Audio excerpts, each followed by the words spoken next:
Before we descend together, breathe slowly, as if your soul needs a moment to understand what it's about to hear.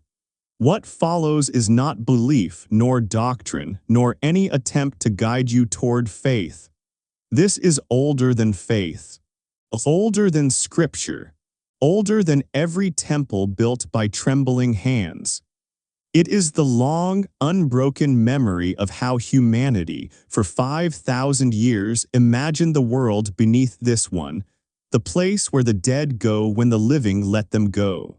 Across deserts, jungles, mountains, palaces, huts, and forgotten ruins, people told stories of the same thing. A darkness beneath the world, patient and watchful, waiting for every name to be spoken for the last time. They carved it into clay. They scratched it into bone. They whispered it into the ears of children who asked too many questions about night. We begin with the oldest version of that darkness, a place the Sumerians knew long before empires learned to write their own fears.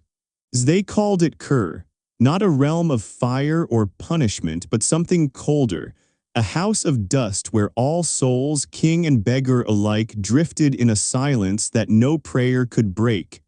Death was not moral. It was not judgment. It was simply a destination. The story of that place comes to us through an ancient tale, the descent of a goddess named Inanna. In those fractured clay tablets, she travels downward toward the realm ruled by her sister.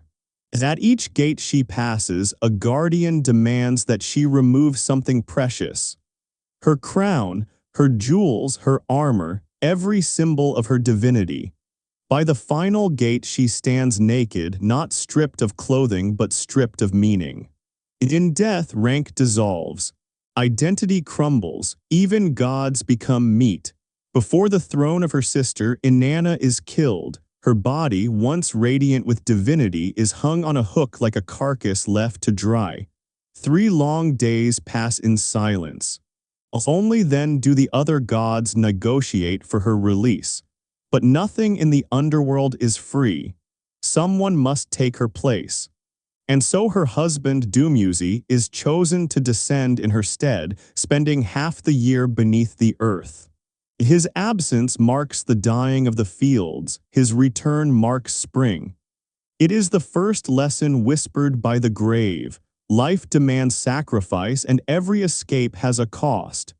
Another ancient voice, the shade of Enkidu in the Epic of Gilgamesh, speaks of the same place. He describes a house without light, where dust is eaten like bread and clay is swallowed like water. Souls wear feathers like broken birds.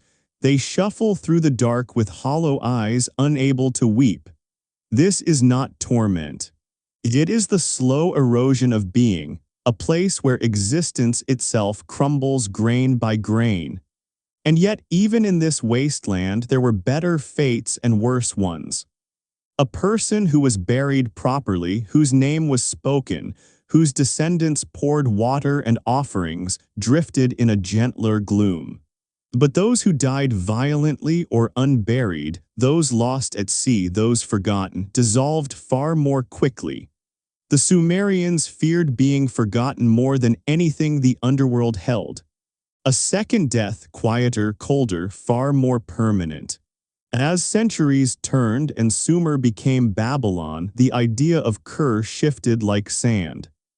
In the Babylonian tale of Ishtar's descent, the Queen of Heaven must also pass through 7 gates, losing everything she owns.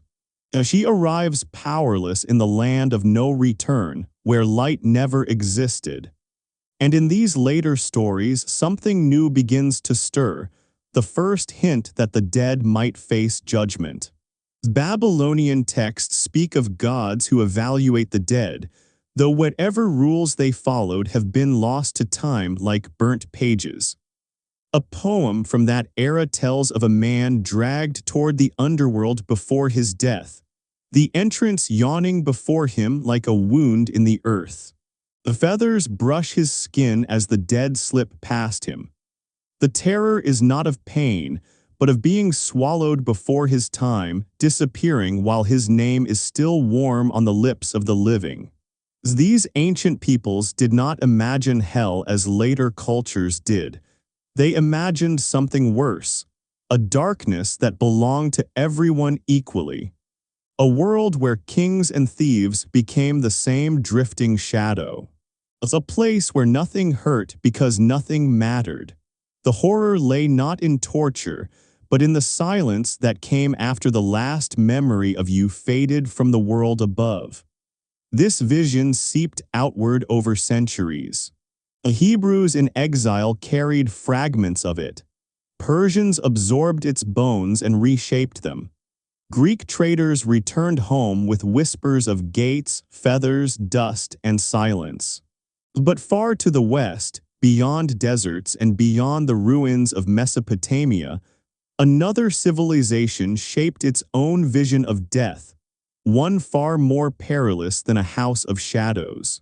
Where the Sumerians saw a static, joyless realm, the Egyptians saw a labyrinth of fire and monsters, rivers filled with knives, serpents that swallowed souls whole, and a final judgment more terrifying than death itself.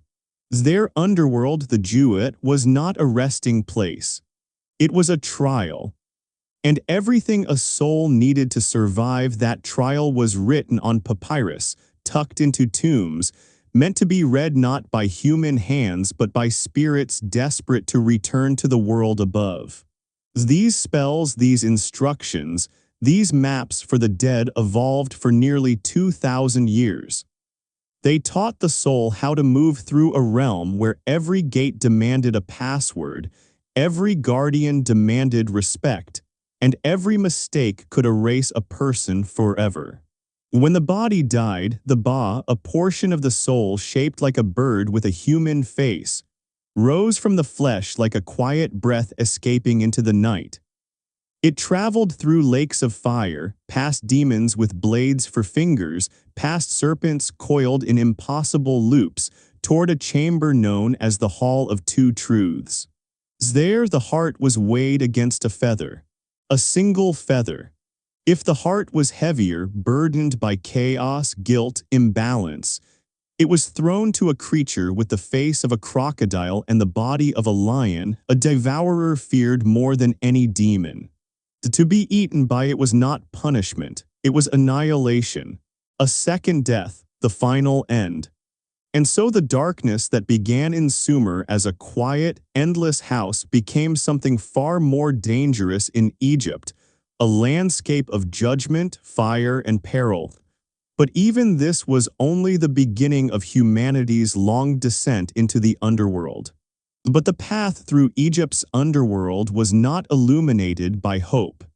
It was lit by fear, fear of forgetting, fear of imbalance, fear that the heart itself might betray the soul that carried it through life. That is why the papyrus scrolls buried with the dead were carved with so many spells, each one a fragile key, each one a whisper against the dangers waiting in the dark. Some of these spells were simple protections, some were weapons. Others were clever lies meant to fool the guardians of night. There was a spell to prevent the dead from being forced into endless labor. Another to keep the heart from speaking out of turn during judgment, as if the heart were an old companion capable of sudden treachery. And there were spells to walk past demons, to cross rivers of fire, to name serpents who would attack anyone who did not know their true names. In Egypt, knowledge itself was a kind of armor. All of this, every chant, every secret word, led toward a single moment, a moment more feared than death itself, the weighing of the heart. The soul's journey ended in a vast chamber known only to the dead, where silence sat heavy as stone. There, beneath the gaze of 42 judges, the heart was placed upon a scale. On the opposite pan lay a feather so light it trembled even in still air. The feather of Ma'at, truth, order, righteousness.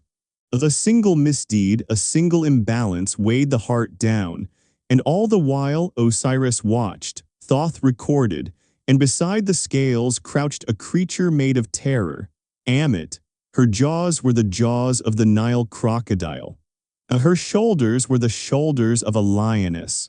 Her hindquarters belonged to a river beast capable of overturning boats with a single breath. She did not torment, she did not chase. She waited, perfectly still, a living erasure. If the heart tipped the scale, if it betrayed its owner, Amit's jaws opened, and the soul was swallowed whole, not damned, not punished. Gone.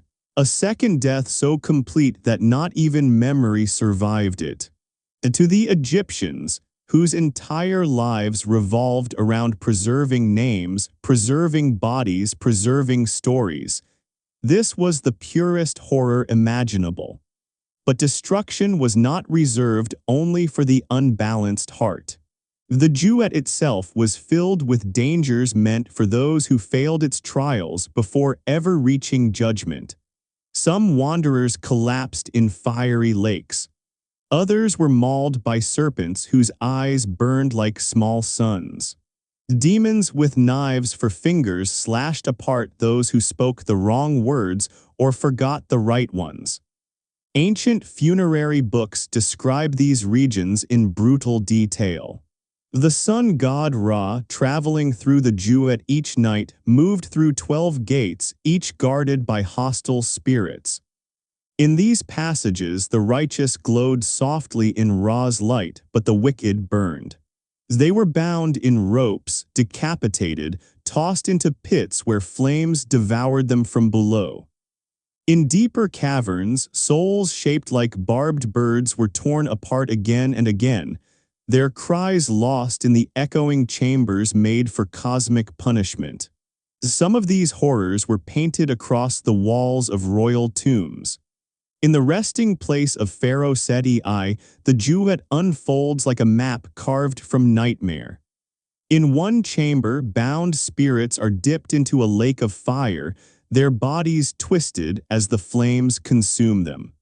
In another, the damned hang upside down, arms dangling into darkness. Serpents coil around stone pillars like living chains, mouths gaping wide to swallow the unwary. And always, always there are blades, blades at the gates. Blades in the hands of guardians, blades in the mouths of demons who grin with too many teeth. Yet even these punishments did not last forever. The Egyptians, for all their dread, could not imagine eternal torment. Every path for the wicked ended the same way, annihilation. Either the fire burned the soul until nothing remained, or the journey through serpents and knives eventually brought the spirit to its end, or Amit devoured it instantly. Hell in the Egyptian mind was not a place of endless suffering, it was the end of being. What truly mattered was how the dead had lived. For the first time in human history, the afterlife became a mirror held up to earthly actions. The negative confession, spoken before the 42 judges, revealed the moral landscape of this ancient world. I have not stolen, I have not killed, I have not caused suffering, I have not corrupted the offerings.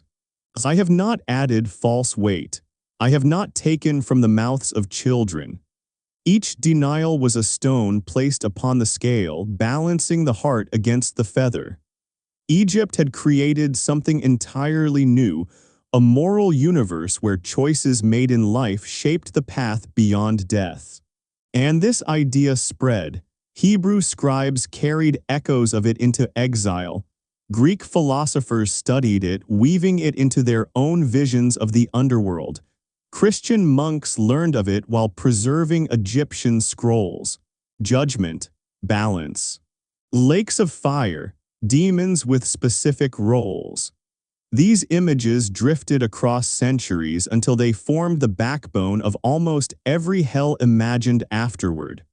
By the time Egypt fell to Rome, its influence had seeped deep into the bones of the ancient world. And far from the Nile, another culture shaped its own realm of the dead.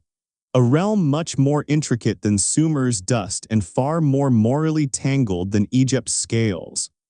When Greek poets finally wrote of the underworld, they breathed life into a new vision, one where souls suffered differently, where punishment fit the crime, and where even the greatest heroes feared becoming nothing more than shadows drifting through endless night. The underworld the Greeks imagined did not erase the dead into dust, nor swallow them in flames without reason. Their darkness had architecture. Their torment had purpose. Their shadows remembered who they had once been, and for some that memory was the sharpest agony of all. Centuries after Egyptian priests carved spells on papyrus, Greek poets began mapping their own realm of silence, and the Romans who followed them sharpened that map into something colder, something ordered, guarded, governed. Virgil, in an age when empires rose and fell like breaths, described this world with a precision that felt almost guilty, as though he feared the dead might listen.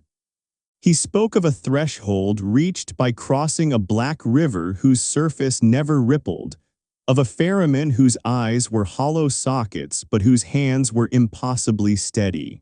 The Charon allowed no soul to pass unless it carried a coin, a final payment placed in the mouth of the corpse by trembling living hands. Without proper burial, the dead waited on the riverbank, shivering in a wind that did not exist. Past the river crouched Cerberus, the three-headed hound with teeth like polished graves. He let nothing living enter and nothing dead escape, and beyond him lay regions separated by sorrow. A field where the lovelorn wandered in circles, forever searching for a face that would never return their gaze. Another field where soldiers paced silently through mist that clung to their armor like regret. Is even a quiet realm for infants who died before they could speak their first word, resting in a limbo neither blessed nor cursed. But far deeper, down paths where the air tasted of metal and old ashes, waited the two places that mattered most. One was a meadow of impossible peace, its sky always painted with the colors of spring, Elysium, where heroes moved with unburdened steps and music drifted like warm breath across fields that never decayed. The other was Tartarus. Here the walls rose 3 times higher than any fortress built by breathing hands, wrapped in coils of burning rivers that hissed like serpents. From within came groaning, the snap of chains dragged across stone, the sharp crack of whips slashing through the darkness. The Sibyl guide of the dead spoke of those whose crimes had carved their own punishments. Tityos spread across the earth, a vulture tearing eternally at the liver he once used to harbor violence. Ixion bound to a wheel of fire spinning without rest, his crime burning brighter with each turn. The Danaids, cursed to fill a leaking vessel with water that slipped through their fingers like the husbands they murdered. Each torment matched the sin. As each wound completed a circle, the sinner began in life. The Greeks did not believe in random cruelty.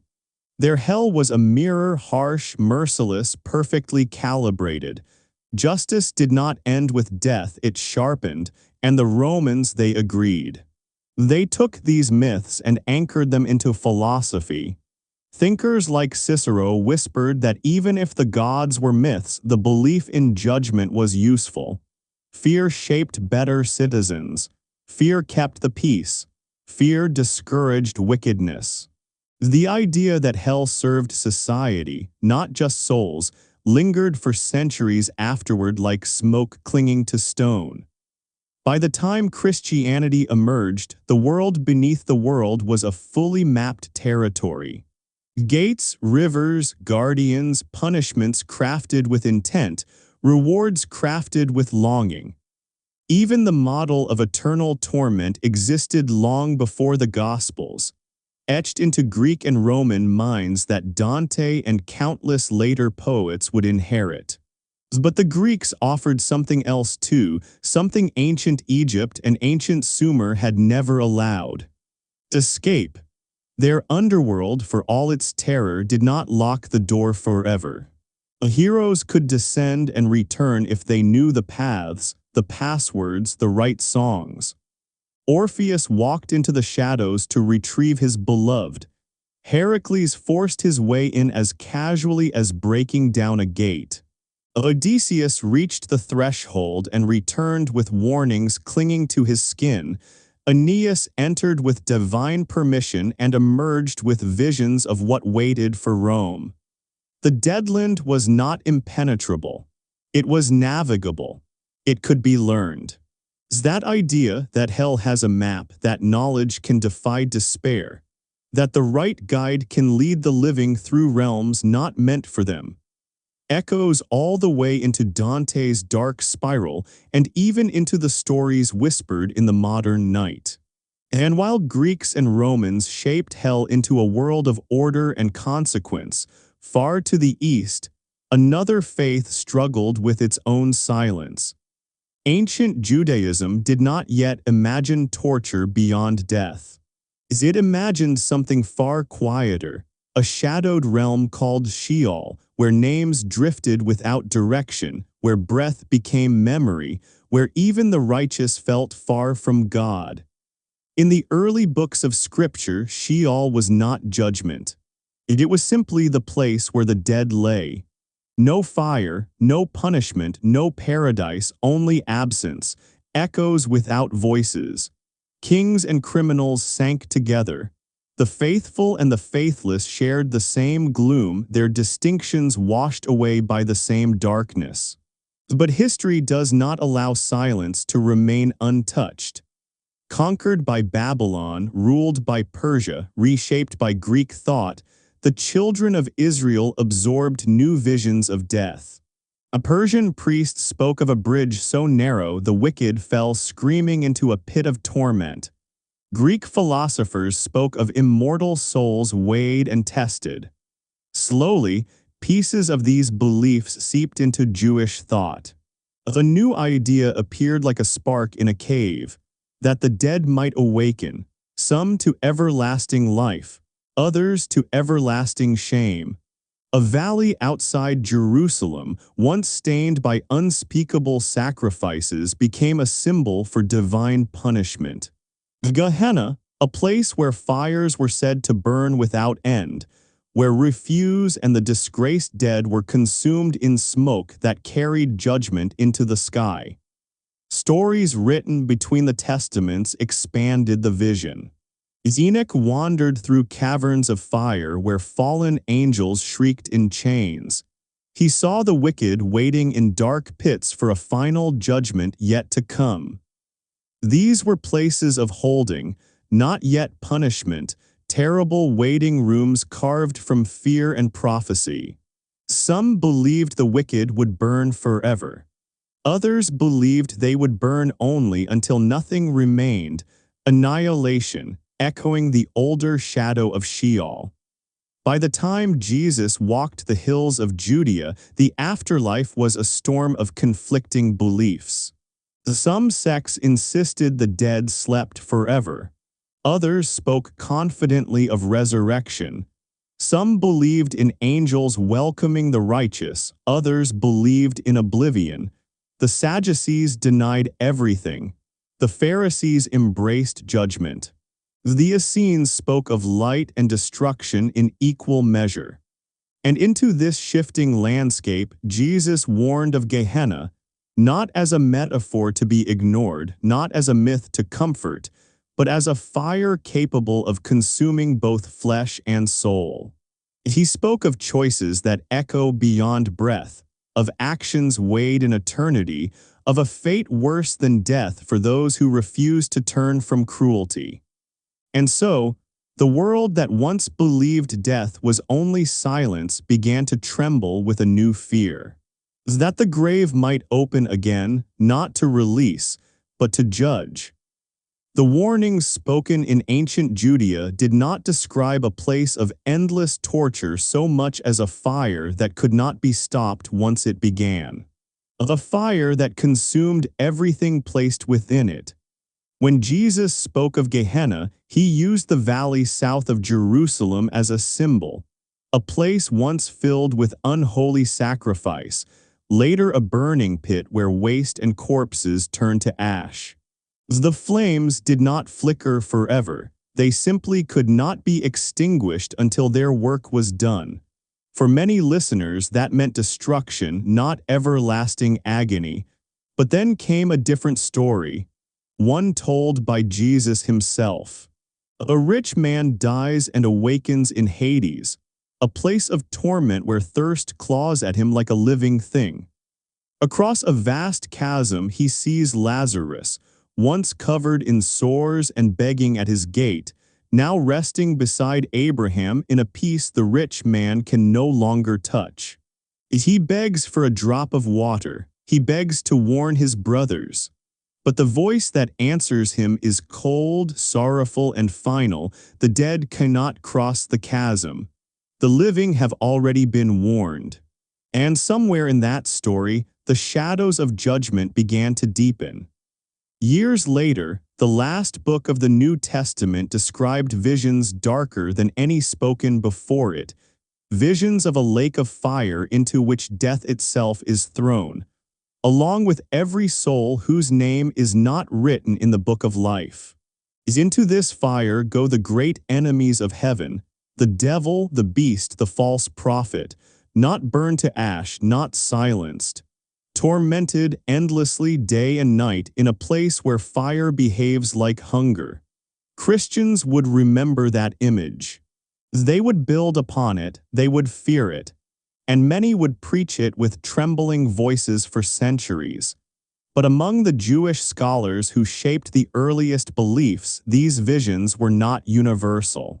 As after the temple fell and Jerusalem collapsed into ruin, rabbis debated what punishment meant. Some insisted the wicked suffered for a year, no more, before their souls dissolved or were purified. Others believed only the most monstrous were punished beyond that. Their hell was a furnace that cleansed or ended, not a chamber meant to torment forever. So Christianity inherited a fragmented landscape. Warnings of fire, shadows of destruction, tales of torment, hints of mercy, echoes of annihilation. Out of this, the Church Fathers would build something far grander and far more terrifying. In the first centuries after Christ's death, believers struggled to understand what lay beyond the grave. The New Testament offered glimpses like sparks in a cavern, but no full map. Early writings were hesitant, almost gentle. Manuals like the Didache barely mention the afterlife. Other texts imagined purification rather than punishment. But as the faith spread, and as Greek thinkers joined the fold, questions grew sharper. What exactly happens after death? Who suffers, who is spared, for how long, and why? Justin Martyr, trained in the philosophies of Athens, was one of the first to speak boldly. In his writings, he insisted the wicked would suffer consciously in eternal fire, not destroyed, not purified, not silenced, eternal. This idea did not exist clearly in the earliest Jewish texts. Justin forged it, blending Greek concepts of the immortal soul with Christian warnings. Not long after him came Tertullian, a fiery voice from North Africa. He wrote with a passion that now feels almost cruel, describing the joy the righteous in heaven would experience watching tyrants squirm in flames they once used to persecute the innocent. He pictured magistrates melting in the fires they had kindled for martyrs. To him, witnessing this punishment was not sadistic, it was divine justice revealed. The righteous would exult, not weep. But not everyone agreed. Origen of Alexandria offered a vision so radically different it shook the early church. He believed God's punishment was not the end but the beginning of healing. Fire, he said, purifies. It's every soul, no matter how wicked, even Satan himself, would one day be restored, cleansed, reconciled. Hell was not a prison but a hospital, a fierce one, yes, but still aimed at redemption. His hope was too bright for many. Critics warned that if all were saved, no one would fear sin. And yet Origen's vision would echo for centuries, whispered by those who longed to believe mercy had no limits. Then came Augustine. He lived in an age where empires crumbled like old parchment and fear swelled across the world. Augustine declared that hell must be eternal, not because God lacked mercy, but because God was perfect justice. If the soul was eternal, then its punishment must also be eternal. He argued that the wicked would continue rebelling even in torment, therefore their suffering must never end. No escape, no annihilation, no softening. This, he said, was the only way divine justice could be complete. He faced a painful question that haunted many. How could the blessed in heaven rejoice if their loved ones screamed in the fire below? Augustine's answer was cold as iron. In heaven, the blessed will understand God perfectly. They will agree with every judgment. Pity will fall away like an old skin. Happiness will not be contaminated by compassion. In perfection, there is no sorrow for divine justice. By the 5th century, these ideas solidified into the shape Christian hell would hold for 1,000 years. A fiery abyss beneath the earth, ruled by Satan and his demons, filled with souls whose sins were grave and unrepented. Eternal flames that never consumed, degrees of torment corresponding to earthly wickedness. A gulf no one could cross. Meanwhile, in the East, some Christian thinkers clung to a gentler vision. They saw hell not as a place God created, but as the reaction of hardened souls to God's love. To the righteous, divine light feels warm. To the wicked, it burns like fire.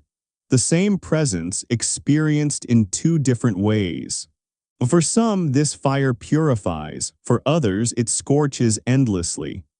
But Augustine's harsher view prevailed in the West, endorsed by councils and bishops until it became unquestioned truth. Thus only one loophole remained, one last flicker of hope sealed quickly after it appeared. Early Christians believed that when Christ died, he descended into the realm of the dead. There in the oldest darkness, he shattered the gates of the underworld and pulled the righteous to freedom, Abraham, Moses, David, and others who had waited since the dawn of time. Broken chains, open graves, light pouring into a kingdom that had never known it. But this liberation happened once, only once.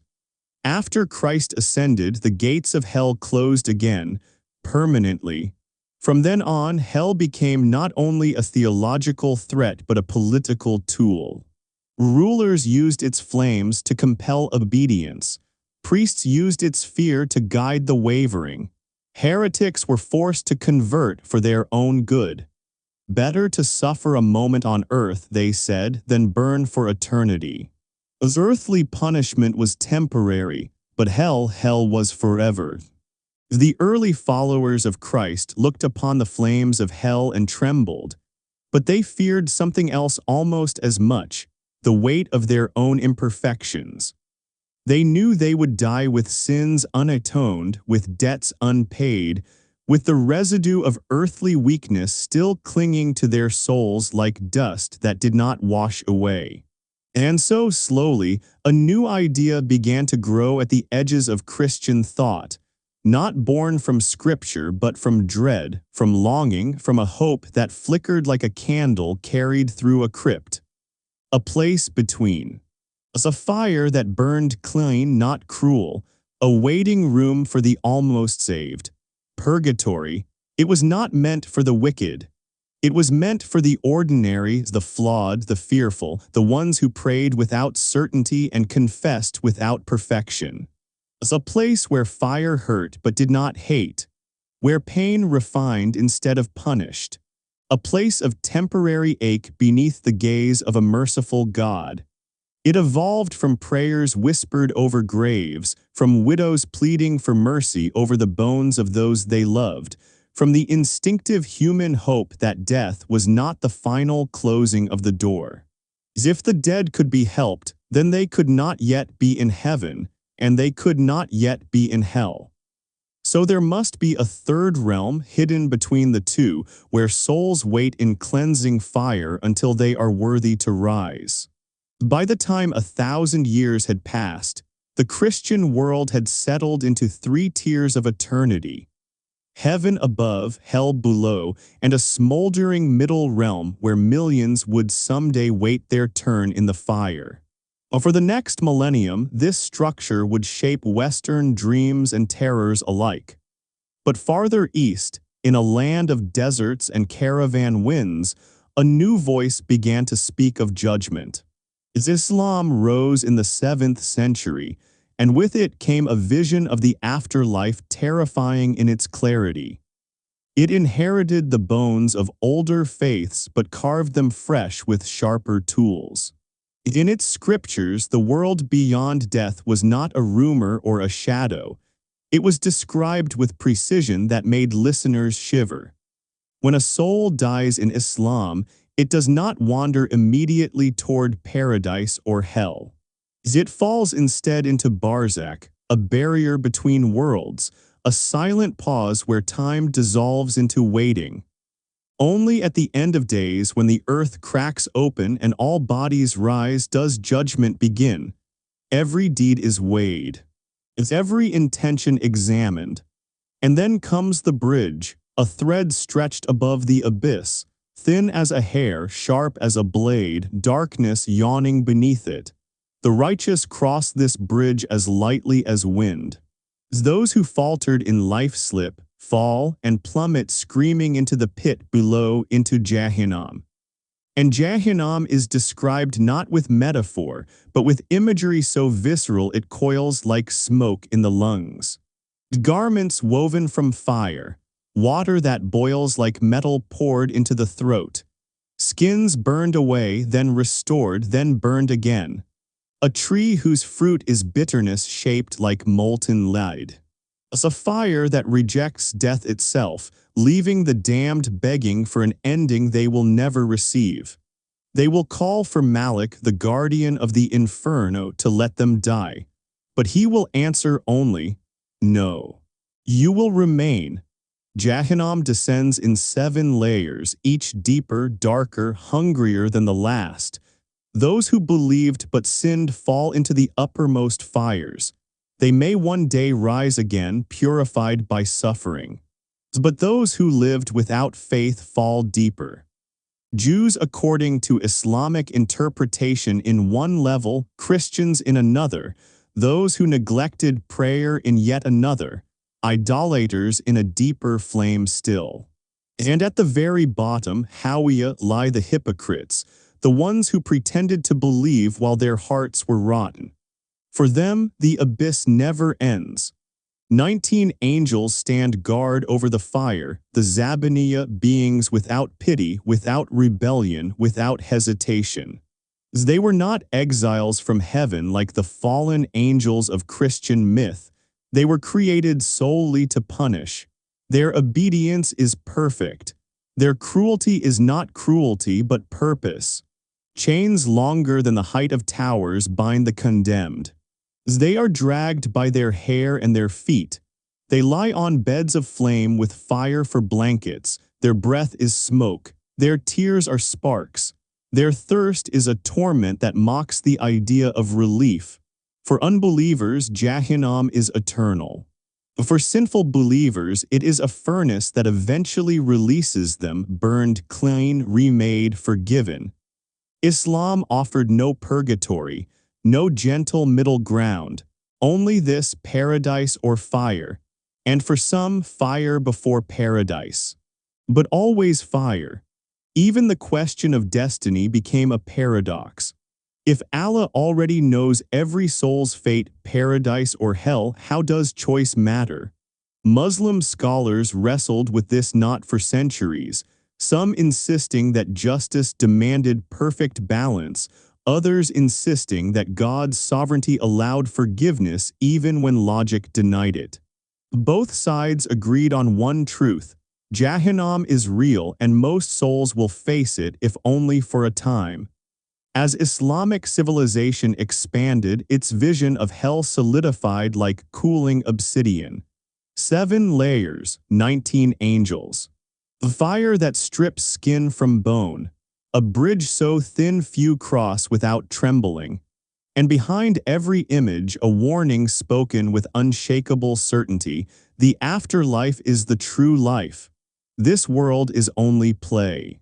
In this way, like Christianity before it, Islam built a vision meant to steer human hearts through terror, through reverence, through the promise of mercy and the threat of flame.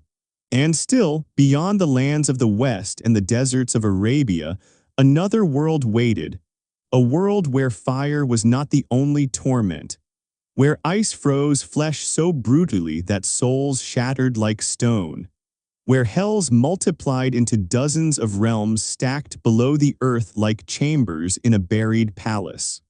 A world of Eastern nightmares, a world of Naraka. Across the world, far from the burning valleys of Gehenna and the iron furnaces of Jahannam, other cultures whispered of hell, yet their hells breathed differently. They were not final prisons but vast, turning corridors within a cycle that never stopped. In the East, damnation was not forever. It was a season, a consequence, a cleansing ache that prepared the soul for its next shape. In the ancient hymns of the Rigveda, words older than nations, there are shadows of a place called Naraka. Only shadows. The details came centuries later as priests and poets shaped them into something more solid. By the time the Garuda Purana was written, Naraka had become an entire labyrinth of suffering, layered like chambers beneath a crumbling palace.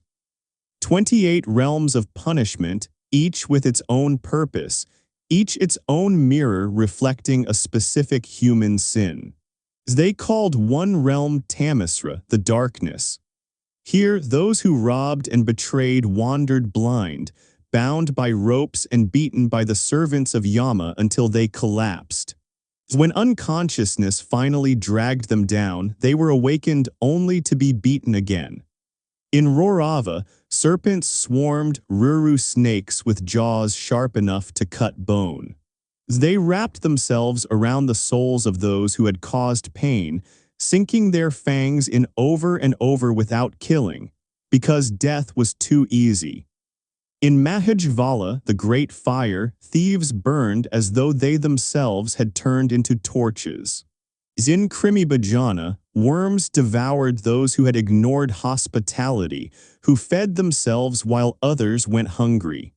Here, the body grew back as fast as it was eaten.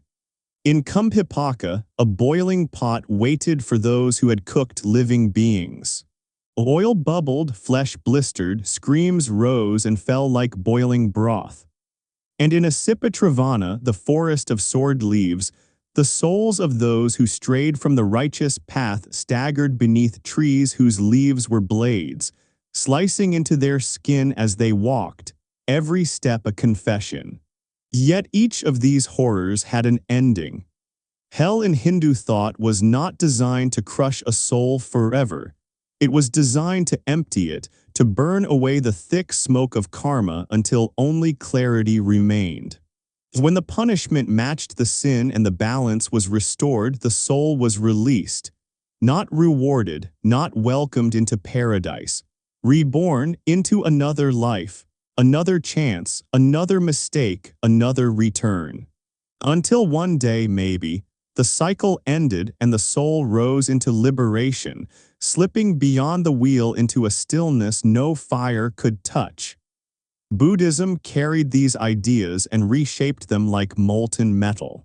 It built its own hells, hot and cold, loud and silent, brutal and endless in duration but not in eternity. 8 hot hells, flames rising like storms. 8 cold hells where breath froze into shards. Countless peripheral realms like forgotten chambers branching off a great underground city. In the teachings of the Devajutta Sutta, King Yama appears again, not as a god now, but as a judge, a figure stern as stone. He asks every soul the same question: did you not see the messengers, a crying infant, a shaking elder, a fevered body writhing with sickness, a criminal punished for his deeds, a corpse, the final messenger? Warnings carved into human life itself: birth, aging, illness, consequence, death. But the sinner admits to ignoring them, and Yama responds with punishment tailored with frightening precision. In the hell of living beings, the condemned tear at each other with weapons, dying and returning endlessly, each blow erasing the memory of mercy. In the black line hell, dark stripes are drawn across a body, and executioners cut along them with perfect accuracy. In the crushing hell, mountains slam together, smashing souls flat before restoring them for another collapse.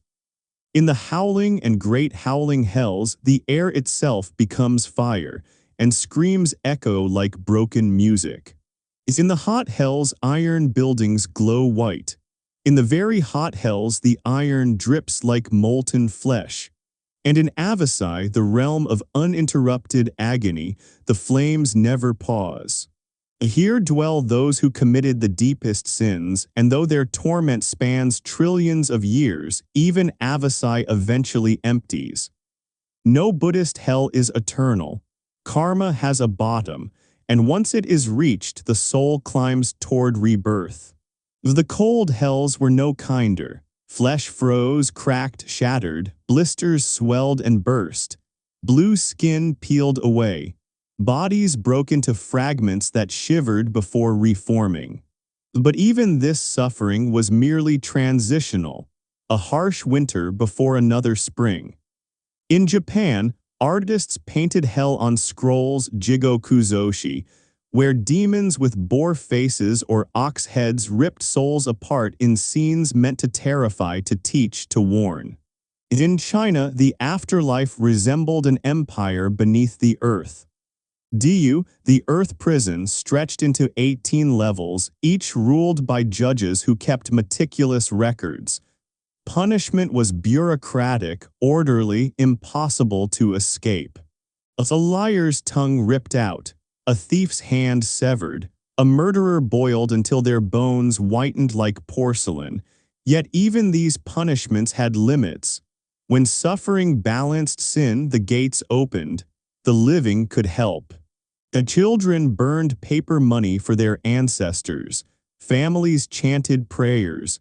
Rituals softened the blow. Hell in the East was not a divine sentence, it was a natural consequence. A fire the soul lit by its own actions. As a cold wind created by its own cruelty. Karma wrote the script and Yama merely read it aloud. The purpose was never vengeance. It was purification. Every torment was medicine, bitter and necessary. And so, while Western hells were eternal destinations, unchanging, final, absolute, the Eastern realms were way stations. Not prisons but classrooms, not endings but thresholds. Souls passed through them as travelers pass through storms. The true escape was not from pain or from flame, but from the cycle itself. From birth, from death, from the endless shadow play of karma. Enlightenment meant stepping outside the sphere entirely, leaving both heaven and hell behind like old garments. And while these visions grew in the East, the West was preparing for something else. An underworld that would eclipse all others in imagination. A descent written not by a priest or a prophet, but by a poet who dreamed in circles and mapped his nightmare with mathematical precision. A vision so powerful it would redefine hell itself. Dante was coming. Dante's descent begins not with fire, not with a demon, but with a forest so dark it feels alive. A place where the path vanishes beneath your feet, where every tree leans inward as if listening. Midway upon the journey of our life, he writes, I found myself within a forest dark, and in that single line, the descent into hell becomes the descent into a human soul lost inside itself. He is 35. Is the midpoint of a life. The moment where the ground shifts and you realize you cannot walk backward to who you were, and moving forward requires facing everything you've tried to ignore. His hell is not just beneath the world, it is beneath his own ribs. At the gate, carved into stone older than memory, he reads the words that have frightened centuries. Abandon all hope, ye who enter here, not a threat, a law. A hope cannot exist where consequences have become eternal. With Virgil beside him, a ghost of Rome's wisdom guiding a frightened man of medieval Florence, he steps through. Before the first circle even begins, they pass through a place Dante invents out of pure contempt, the realm of the uncommitted. The souls who lived without choosing, the ones who drifted, who never stood for anything good or evil. They run forever after a blank banner, stung by hornets that remind them of every choice they refused to make. They were meaningless in life. They are meaningless in death.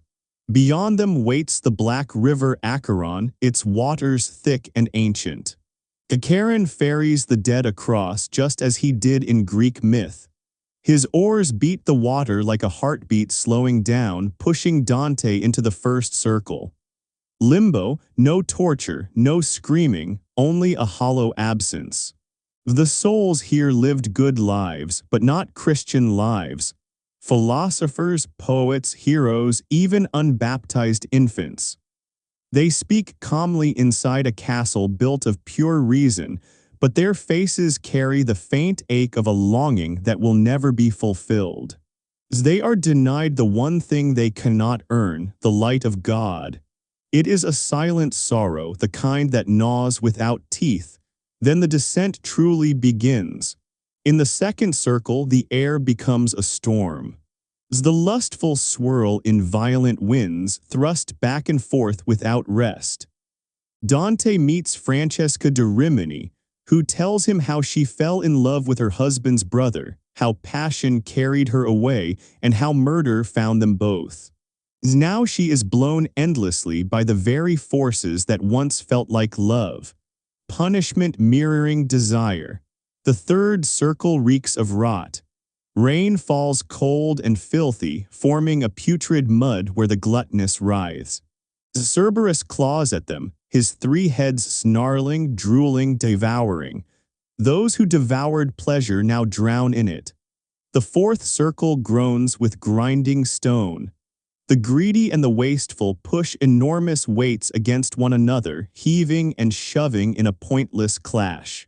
They cannot move forward because money ruled them in life and now weight rules them in death. At the fifth, the river Styx bubbles with rage. The wrathful thrash on its surface, clawing at anyone nearby, while the sullen sink beneath, trapped in the mud, their anger turned inward, forever muffled by the dark water. It is a place where fury never cools. Past Styx lies the iron city Dis, its walls burning, its towers red like metal left too long in the forge. Demons guard the gates, their eyes glowing like embers.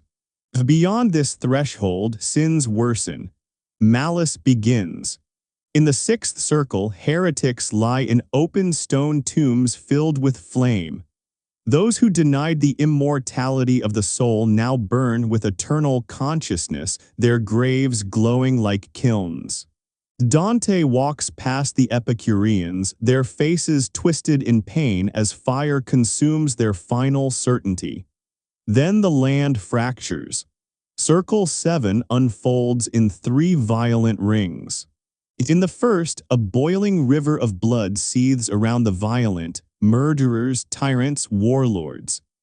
If they rise too high, centaurs shoot arrows into their flesh, forcing them back underwater. In the second, the suicides have become gnarled trees, their branches crooked and brittle. Harpies, birds with women's faces, tear at their leaves, making the trees bleed and moan. These souls destroyed their bodies by their own hand, and so they are denied human form forever. In the third, those violent against God, nature, or art wander across burning sand beneath a storm of falling fire, a perpetual desert lit by living flames. Then Dante enters the eighth circle, Malebulge, the evil ditches.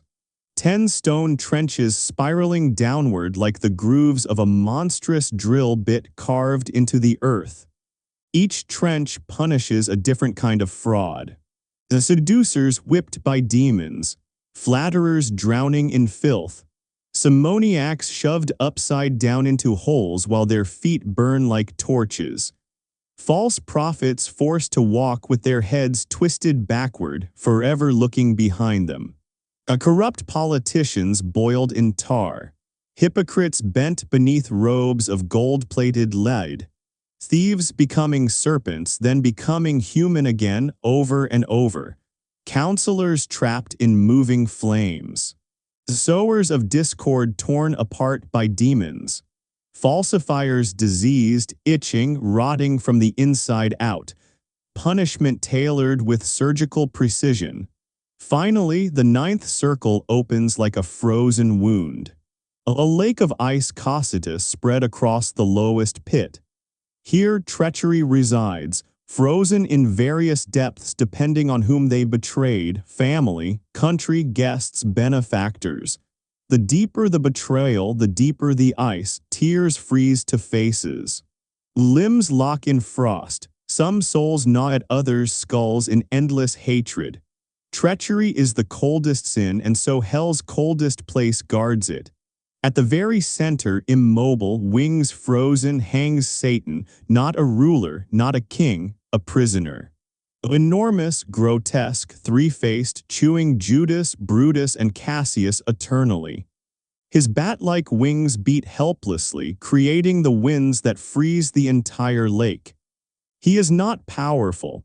He is trapped in the consequences of his own rebellion, the image of a being who wanted to rise and instead fell forever. Dante's brilliance lies not in the terror but in the logic. Every punishment is a mirror. Every torment an echo. Every soul becomes the shape of its sin. His hell is not chaos. It is a map of human weakness, carved with precision so sharp it hurts to look at. And as Dante climbs out the far side of hell, crawling past Satan's waist and up the frozen cavern walls into the faint air of the world above, he shows one final truth. Hell is not something God inflicts, it is something we choose, and once chosen it becomes eternity. Above him the mountain of purgatory waits, but below, burning, howling, whispering, his vision of hell would haunt the world for centuries. In the centuries after Dante carved hell into the imagination of Europe, painters and monks and wandering performers began shaping it again, not with words but with teeth and fire, and color so dark it felt alive. Before hell became a realm of circles and ice, it was a mouth. A vast, swallowing mouth. Medieval artists painted the underworld as a monstrous jaw, sometimes the head of a dragon, sometimes a fish the size of a cathedral, its lips peeled back, teeth jagged as broken stone, waiting to devour the damned. That image came from the old scriptures, from Jonah swallowed by the great beast, from the monstrous Leviathan whose breath blazed like torches. In Europe, this became the mouth of hell, and once it appeared, it never left. In medieval towns, mystery plays brought this nightmare to life. A giant wooden maw would creak open on stage, smoke pouring from its throat. the hinges screaming like something dying. Actors dressed as demons dragged sinners inside as the crowd watched, horrified and spellbound. Fire flashed, screams rose, children clung to their mothers. The church called it instruction, the people called it truth, and fear did the rest. Inside monasteries, scribes copied hell onto parchment with trembling hands. One manuscript from Winchester shows demons tearing naked souls apart with hooks, pitchforks, iron claws. Their faces are not bestial. They are human enough to be familiar, animal enough to be wrong. One demon pours molten metal into a sinner's open mouth while another stokes a furnace beneath him. Christ watches from above, serene, as if to say, "Justice is done." In another manuscript, the Limburg brothers painted demons in colors that should not exist: blue as bruises, green as rot, black as burned bone. One demon strums a musical instrument made from human limbs. The scene feels almost cheerful in its cruelty, as if the demons themselves are enjoying the work. Churches carried the imagery further.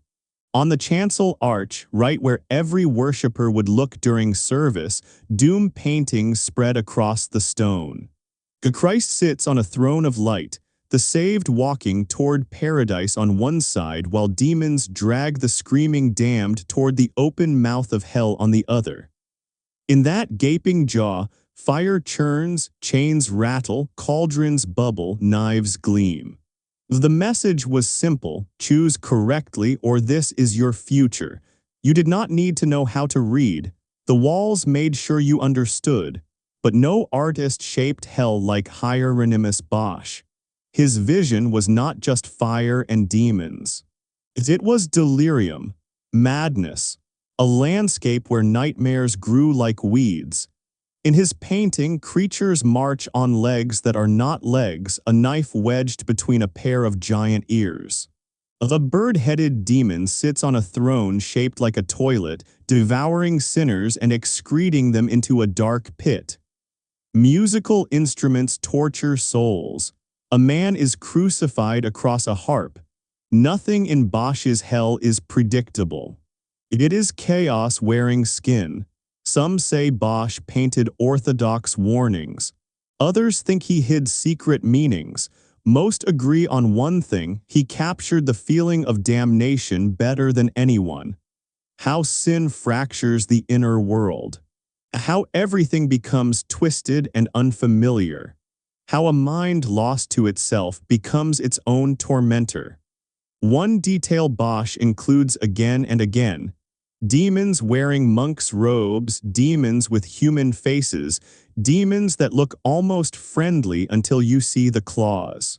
It whispers a truth that medieval Europe rarely admitted out loud: evil does not always come from outside. Sometimes it grows inside the very institutions meant to defeat it. Sometimes it wears a holy face. Across Europe, hell art became a manual of moral instruction. Gluttons forced to swallow snakes and toads. The proud stretched on wheels that snapped their bones. The lustful roasting over fire. The greedy boiled in molten gold. The slothful frozen in sheets of ice. The wrathful torn to pieces by taloned hands. Every sin had a shape. Every shape had a punishment. And every punishment was a warning. When Michelangelo painted the Last Judgment in the Sistine Chapel, he filled hell with bodies so human, so muscular, so beautiful that even damnation could not strip their dignity. The demons grabbed them by hair, limbs, and flesh, dragging them downward while Charon beat souls with his oar. In Michelangelo's vision, the damned are not monsters, they are us. Perfect bodies in perfect agony. And across the centuries, these images sank into the minds of ordinary people. Children learned hell from paintings long before they learned to speak. Women whispered of it at night. Men imagined the flames when they sinned. The church did not need to preach fear. It simply painted it on every wall. But beneath all the terror, another truth crept in: the unmistakable thrill of the grotesque. Artists did not have to make hell horrifying. They wanted to. They poured imagination into every demon, every furnace, every bizarre creature. As if hell gave them permission to explore the darkest chambers of the human mind under the safe banner of religion. By the late medieval era, the imagery solidified into a vocabulary everyone recognized. Horns and tridents, fire and chains, grotesque demons, a devouring mouth, sinners sorted into categories, torture fitted perfectly to sin. A language of terror that would survive the Renaissance, fuel Protestant propaganda, inspire Victorian nightmares, and shape the very first horror films centuries later. Hell had become more than doctrine, more than art, more than warning. It had become a mirror that humanity could not look away from.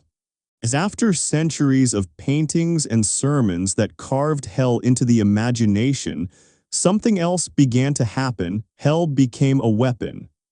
Not a place of fire, but a blade held at the throat of entire nations. In Catholic lands, purgatory offered a strange sort of hope. Even if your soul carried stains, you might one day climb out of the flames. But when the Protestants rose, they slammed that door shut forever. No second chances. No slow cleansing. No waiting rooms for the soul. When you died, you fell instantly into one of two eternities, light or fire. The fear of that certainty became fuel. Preachers learned to use hell like a hammer. Jonathan Edwards did it better than anyone. In 1741, he stood before a congregation in Massachusetts and spoke of God holding sinners above the pit like a man dangling a spider over a flame. His voice was steady. His words were cold, and something in the room broke. People screamed. Others fainted. Some clawed at the pews as if the floor beneath them were ready to split. Edwards wanted them to feel the pit opening beneath their feet. And for a moment, the whole congregation did. What came next was worse.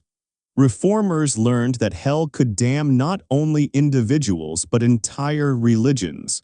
So Catholics painted Luther in hell, demons dragging him by the hair. Protestants painted the Pope burning in pits of fire. Pamphlets and woodcuts spread like sickness. The message was always the same: follow the wrong leader and hell will swallow you with him. The spiritual war became a political one. Violence became holy. When Henry VIII split England from Rome, anyone refusing his authority was executed. Protestants answered with gruesome images: Catholic cardinals plunging into flames, bishops choked by serpents. Later, when Queen Mary tried to restore Catholicism and burned Protestants, Catholics returned the favor, depicting Protestant heretics writhing under the claws of demons. Every side believed the other was already burning. John Fox collected the stories like a man documenting nightmares. His book showed martyrs dying with serene faces while their persecutors were dragged down to fiery judgment. The art was merciless: Protestant souls rising upward, Catholic souls screaming downward. Whatever enemy you feared, the picture promised they would suffer forever. Hell became more than warning, it became justification. If someone is already damned, then silencing them by fire, by rope, by sword felt almost righteous. And beneath all this blood and doctrine, another fire burned: mission. If most of humanity would fall into the pit simply by never hearing the true message, then spreading the message became more urgent than breath.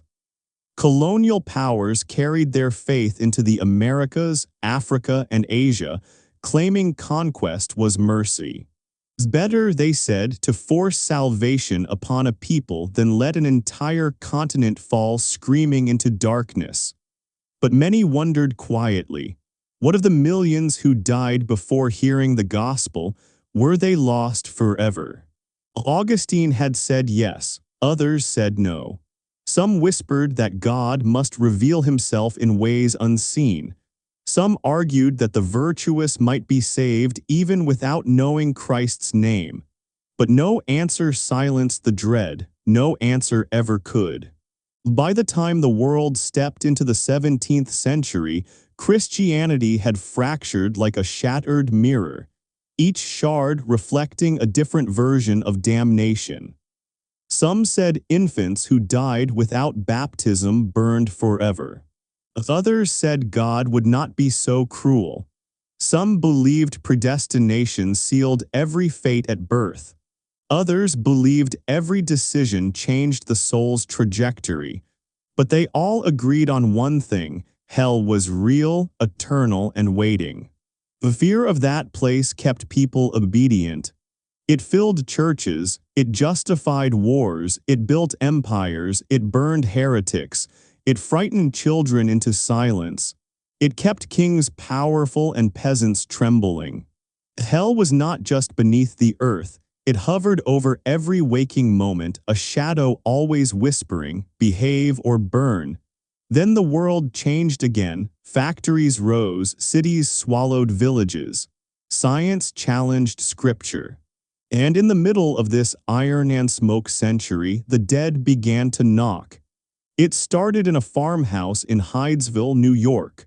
The Fox sisters claimed they could hear spirits tapping answers from the other side. The idea spread like a fever. Soon, parlors across Britain and America were darkened with candles, tables shook, mediums spoke in trembling voices, and families gathered hoping to hear from the lost. Spiritualism promised something Christianity had never offered: a gentle afterlife, a place where growth continued, where souls climbed through luminous spheres, where suffering was temporary and redemption universal. Victorian hearts, desperate for comfort in an age of child mortality and industrial death, welcomed it eagerly. But even spiritualism carried shadows. Some mediums described lower realms, cold, gray spheres where undeveloped spirits wandered in misery, weighed down by their own vices. Not punished, but trapped in the consequences of their lives. These realms felt more like prisons of regret than pits of fire. Others went further. There were seances where voices spoke of darkness, torment, choking shadows, and flame. Ministers seized these stories and brandished them like weapons against spiritualism's soft promises. Books began to appear, accounts of men who died, crossed the threshold, and returned describing a realm of fire and screams. Whether true or imagined didn't matter, the stories spread, fear always spreads. Victorian literature joined the chorus. Dickens showed Scrooge a vision of his possible fate, not hellfire but something colder. Of eternal wandering, the weight of chains forged by one's own indifference. A place where regret is the only sound. A hell built not by God but by the sum of a wasted life. Scientists stepped in too.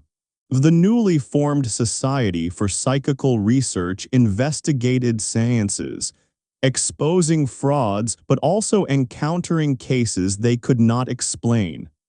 The boundary between life and death thinned.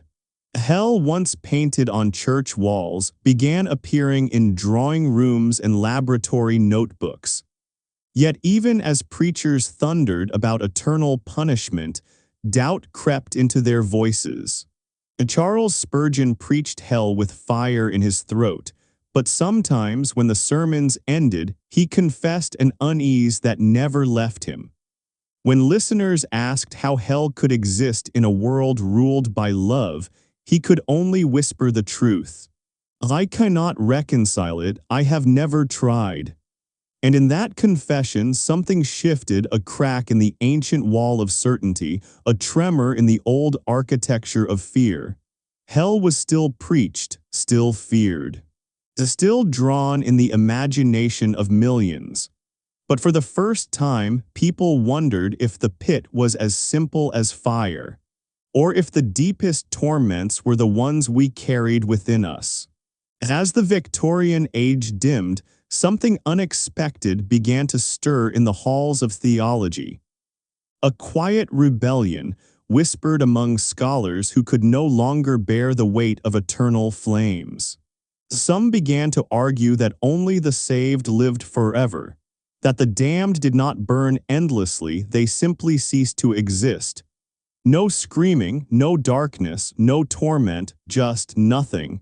A gentler ending, they said, a kinder justice. But to most churches, this idea smelled like heresy. The gates of hell could not be softened so easily. Yet the Victorians were already changing hell in other ways. The painters and engravers took Dante's Labyrinth and rebuilt it with ink and shadow. Gustave Doré became its new architect. In 1861, he released his engravings for Inferno, and suddenly hell had weight again, towering cliffs, swirling storms of souls, caverns lit only by suffering. His art was cold, majestic, terrifying, but somehow beautiful too, the kind of beauty that draws you closer even when every instinct says run. His images spread everywhere, hanging in parlors, churches, lecture halls. In many homes, Doré's hell was the only hell the family ever saw. Scripture faded behind the sweeping wings of his angels and the writhing bodies of his damned. While Doré carved hell in silver and ink, occultists in London lit candles to meet it face to face. Aleister Crowley and the initiates of the Golden Dawn spoke of summoning entities older than Scripture, shapes that pressed against the walls of ritual chambers, shadows that breathed. Their journals described oppressive rooms where the air shuddered, where a presence watched, never blinking. For them, demons weren't fallen angels dripping hatred. They were forces, raw, ancient, indifferent as storms. Dangerous, yes, but not evil, and certainly not servants of the Christian devil. It was a strange shift. As the church clung to its burning pit, the occult stripped its demons of malice and turned them into tools. And beneath all of this, beneath Doré's engravings, beneath seance tables, beneath the polite terror of Victorian preachers, a deeper erosion was beginning. The kind that doesn't shout, the kind that whispers. Then came a horror no theology could match. The trenches of World War I mud so deep it swallowed bodies whole. Gas that melted lungs. Nights filled with screaming and artillery thunder. Men dying in rows for inches of shattered earth. And when the war ended, a quiet question drifted across Europe. What torment could be worse than this? If God allowed such suffering here, what authority did he have to design a worse one below? Hell did not disappear, but something inside it cracked. As the world limped into the 20th century, hell began shedding its walls. It moved from the church into the mind. Freud said hell wasn't real, it was projection. A story invented because humans cannot endure the idea that the wicked sometimes win. Punishment in the afterlife was simply a wish, a comfort for the powerless. Jung took it further. He said hell was inside everyone. A shadow self, a chamber of repressed sins and unspoken impulses. When you dream of flames, you are not seeing God's justice, you are seeing yourself stripped of masks. Writers followed this new path. In No Exit, Sartre imagined hell as three strangers locked together forever. No fire, no demons. The torture was simple, being truly seen by others without escape. A mirror you cannot look away from, a truth you cannot soften. Hell as identity, not geography. Even Christian writers drifted into metaphor. C.S. Lewis argued that hell was merely a choice stretched into eternity. God didn't throw you there, you walked there yourself. You clutched your pride so tightly that heaven felt unbearable, but beneath all the philosophical softness, fear still lingered. Churches began to change their tone. Fire and brimstone sermons grew quieter. Many pastors whispered that hell might be empty. Some claimed the damned simply vanished like smoke. Others said hell was isolation, not flame, loneliness so deep it claws at the soul. The Second Vatican Council softened its language, offering hope that perhaps all souls could be saved, even if doctrine insisted otherwise. American evangelicals clung to the old inferno, but even they polished it. A hell is real, they said, but the escape is easy. A prayer, a moment of belief, one breath in the right direction, and still the questions grew. Researchers began collecting near-death experiences. Most described warmth, light, relatives waiting beyond the veil. But some, just a few, whispered of darkness, of shapes moving where light should be, of screams muffled by distance. Were these real glimpses, or just a brain shutting down? No one knew, but the stories spread, feeding a new kind of fear, a hell not written in scripture but seen at the edge of death itself. Meanwhile, pop culture turned hell into spectacle. Video games let players fight demons across fiery landscapes. Movies turned Lucifer into a charming anti-hero. Comedy shows mocked brimstone. The pit became a backdrop, a joke, a curiosity. The imagery remained, but the terror faded. By now, many simply stopped believing altogether. Surveys showed the decline clearly. Fewer Christians accepted hell, fewer pastors preached it. More theologians argued it was unjust, inconsistent, absurd. Universalism rose again, the old belief that maybe, just maybe, every soul finds its way home in the end. But something else happened too. As literal hell faded, people found new ways to describe the darkness inside themselves. They spoke of anxiety as suffocation, trauma as eternal night, loneliness as flame, regret as a torment without escape. Modern language began to describe the mind the way medieval art once described the afterlife. Hell did not die. It simply changed rooms, from beneath the earth to the cave behind the ribs, and to the dark places we build for ourselves, to the corners of memory we fear to revisit. It became internal, personal, private, and in many ways more frightening than fire. Some thinkers tried one last rescue. They suggested hell exists, yes, but perhaps it is empty. Perhaps Christ's sacrifice swept across all souls, even those who never knew his name. It's a comforting idea, but one offered quietly, almost apologetically, as if modern minds could no longer bear the old fire. And underneath all this theological maneuvering, the discomfort was obvious. Modern ethics recoil at eternal torture. Even the simplest analogy exposes the tension. If a parent burned their child for misbehavior, we would call it monstrous. How then could a divine parent, infinitely more loving, justify infinite pain? Defenders tried to answer. They said the analogy was flawed. Children are innocent, but adults understand right and wrong. Adults choose sin. Adults deserve consequences. Yet with every passing generation, fewer people found this convincing. The old logic no longer supported the weight of its own flames.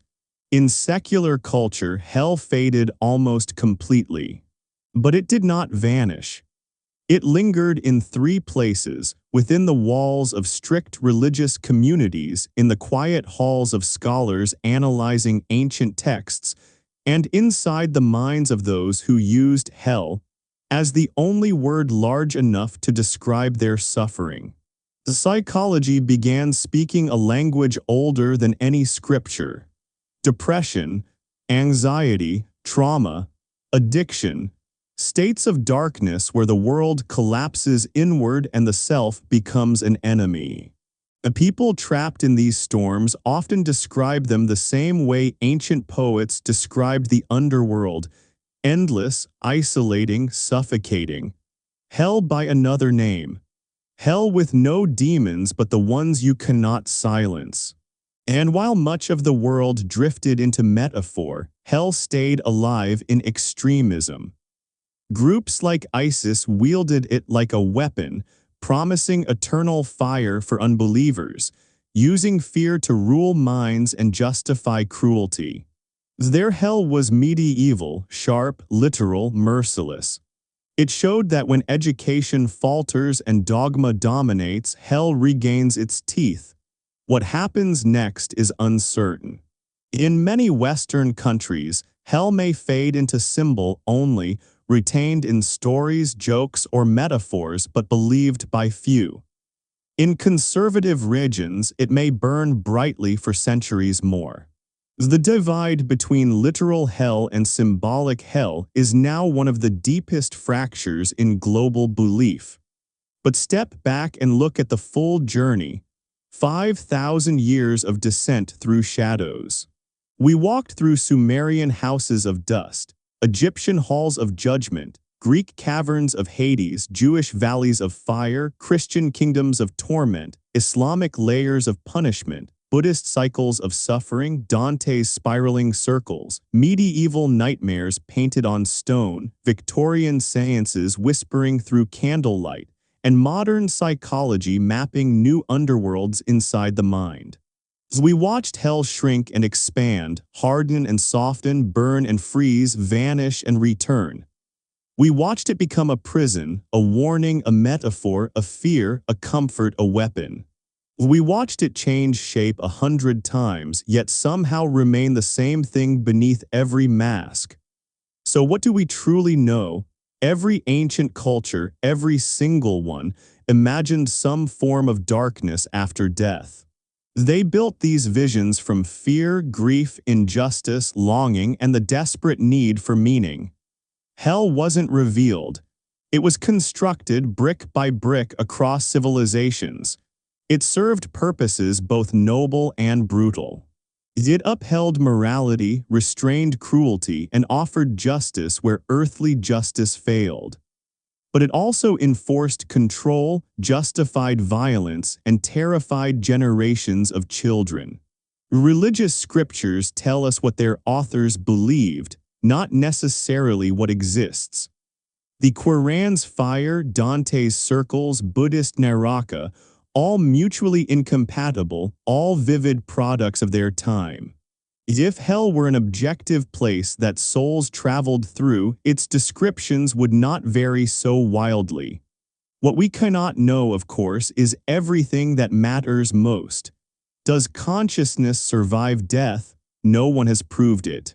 Are near-death visions glimpses of something real or shadows produced by dying neurons? No one knows. If an afterlife exists, does it contain punishment? No religion can prove its own story over another's. And so, after all this, you must choose what you believe. But consider this: belief in hell has created real suffering for millions. Fear of eternal torment has haunted parents, terrified children, driven people into breakdowns, fueled wars, and justified torture. If hell does not exist, this suffering is one of humanity's greatest self-inflicted wounds. And if hell does exist, and if billions truly face eternal agony, then that suffering dwarfs every war, every famine, every plague that has ever scarred the earth.